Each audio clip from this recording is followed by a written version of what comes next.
it's long been thought that Pete Rose was not going to get into Cooperstown alive, right? And banned for life, whatever, when it comes to gambling on baseball, betting on baseball. But there, I think, is the sentiment that, posthumously, we will see him as a Baseball Hall of Famer. I think we will, and maybe you think we will too. Here's why I think we will. Because of the era we're in with betting, with wagering. And I brought this up this past offseason, right before the season started, with Ohtani. What do you do if your top player is involved in it? Are you treating him like Pete Rose?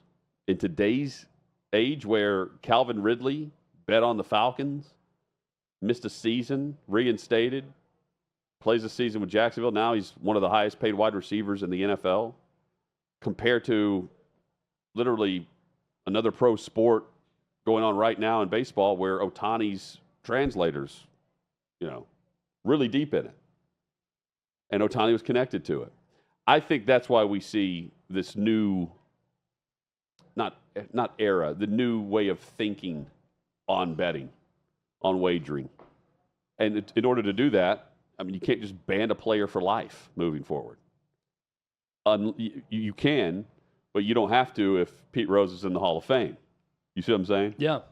If Pete Rose is in the Hall of Fame, you can change your policies.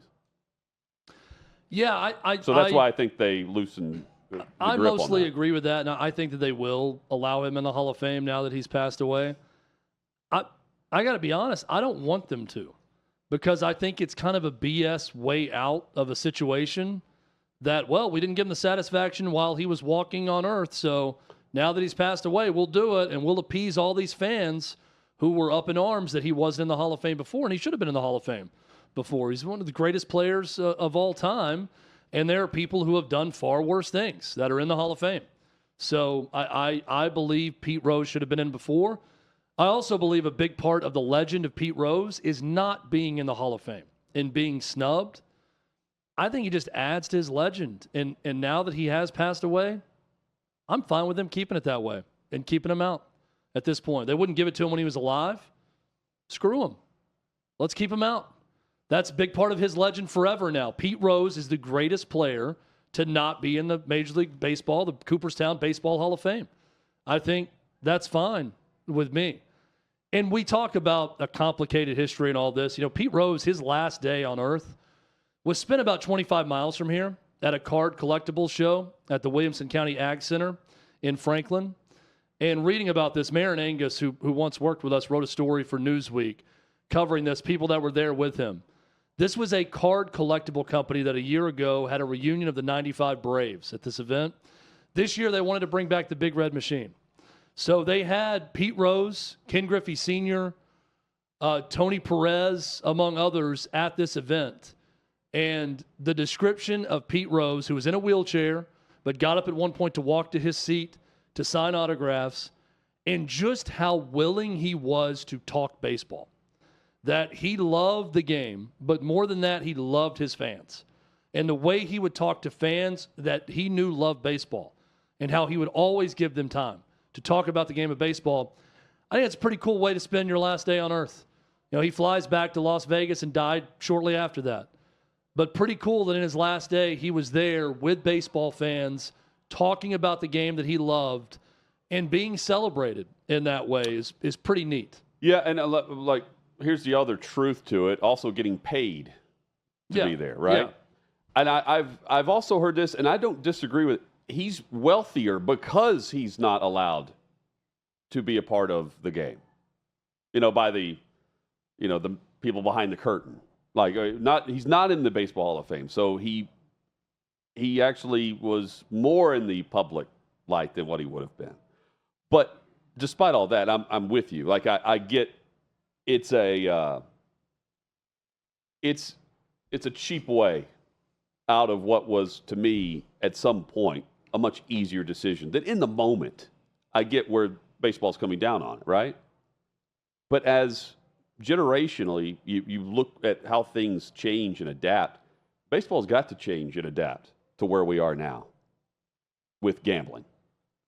Yeah, You know, like where Shohei Ohtani and what we just witnessed this year had one thing been connected to him, maybe it was. There are those that believe it. Had one thing been connected to him other than his interpreter, Chad?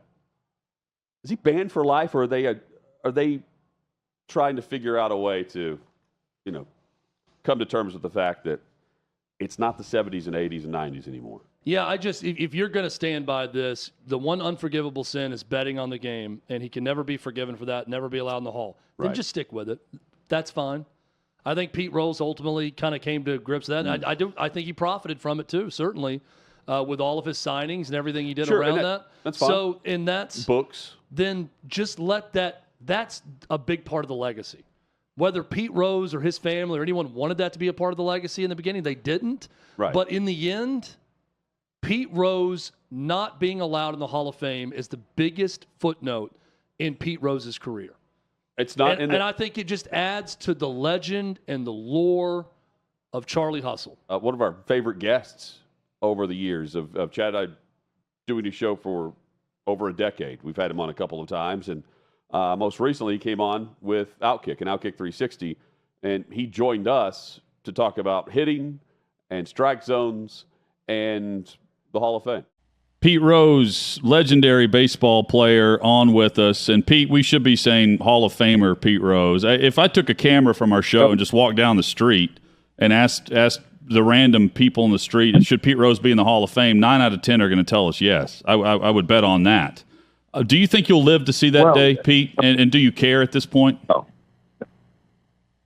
You always care. Anytime his or her sport mentions a Hall of Fame, you want to go there.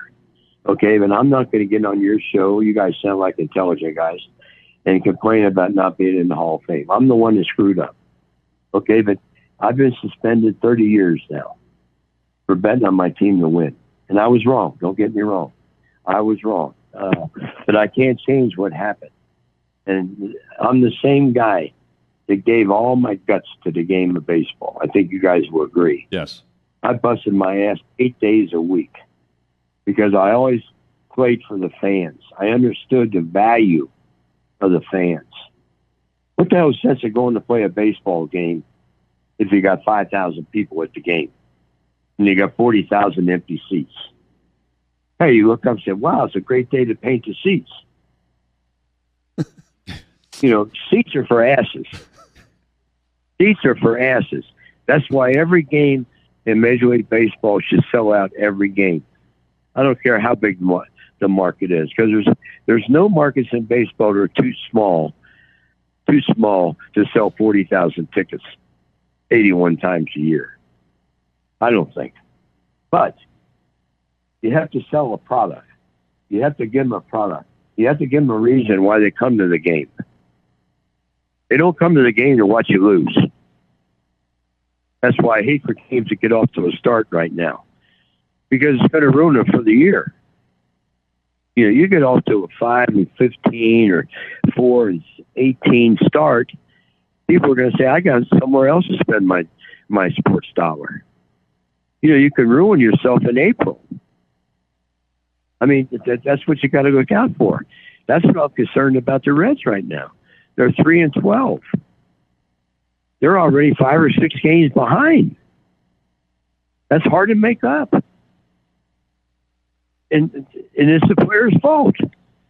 Not the manager's fault. It's not the owner's fault. Well, it is because he got rid of a third of their offense. But if you're in the lineup, you got to do your job. If you can't do your job, let someone else do it. It's not that difficult to go to the ballpark every day and bust your ass. That's all I ask you to do as a fan.